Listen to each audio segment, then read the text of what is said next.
Hi friends, ఈరోజు మనం కంద మసాలా కర్రీ చేసుకుందామండి. దానికి కావాల్సిన పదార్థాలు మనం చూద్దాము.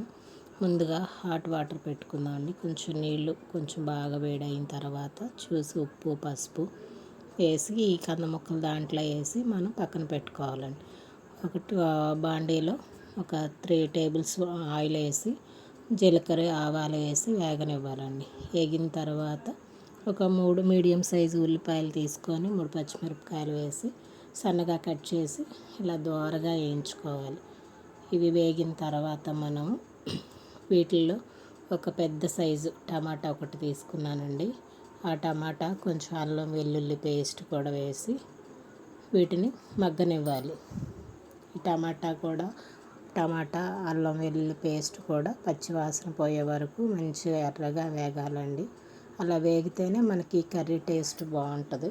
వేగకోకుండా పచ్చి పచ్చిగా చేస్తే టేస్ట్ అస్సలు బాగుండదండి. మంచిగా వేగేలాగా వేపుకోండి. తర్వాత కొంచెం పసుపు, తర్వాత ఒక 2 టేబుల్ స్పూను సాల్ట్ వేసుకోవాలండి. తర్వాత మనం ఒక 2 టేబుల్ స్పూను కారం వేసుకోవాలండి. మనకి ఎంత కారం అయితే మనం తీసుకుంటామో మనం తినగలిగేంత కారం మీరు చూసి వేసుకోండి. 1 టేబుల్ స్పూన్ ధనియాల పౌడర్ వేసుకున్నాము.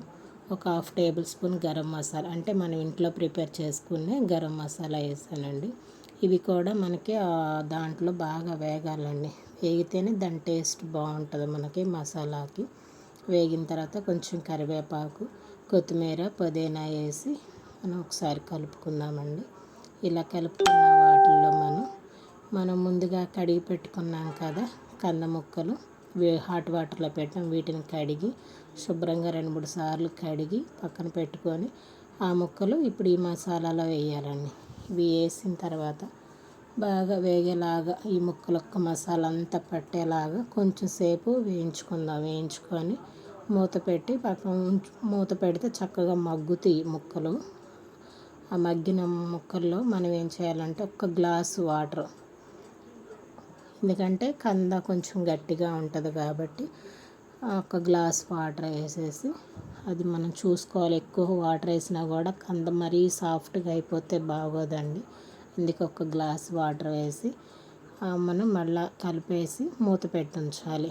ఆ నీరంతా కూడా చక్కగా ఉడికిపోద్ది అనమాట. ఉడికిపోయి ఆయిల్ అలా పైకి తేలుతూ ఉండిద్ది.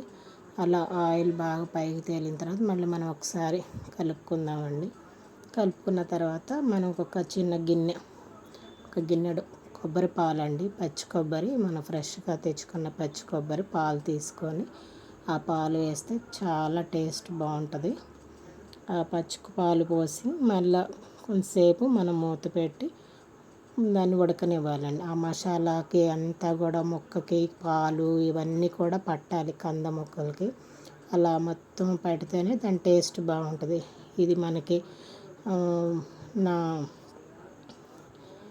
ఈ కర్రీ మనకి బిర్యానీలోకి, లైట్గా వైట్ రైస్కి, చపాతీ, నాన్కి, దేనికైనా చాలా బాగుంటుందండి కూర. చూసారా ఎంత దగ్గరగా చక్కగా వచ్చేసిందో. దీంట్లో ఇంకా ఫైనల్గా మనం కొంచెం కొత్తిమీర వేసుకొని ఇంకా స్టవ్ ఆపేసుకోవడమే. ఎందుకంటే ఇంతకన్నా గ్రేవీ మనం ఇంకా ఎగర పెట్టేస్తే మనకి రైస్ కలవదు.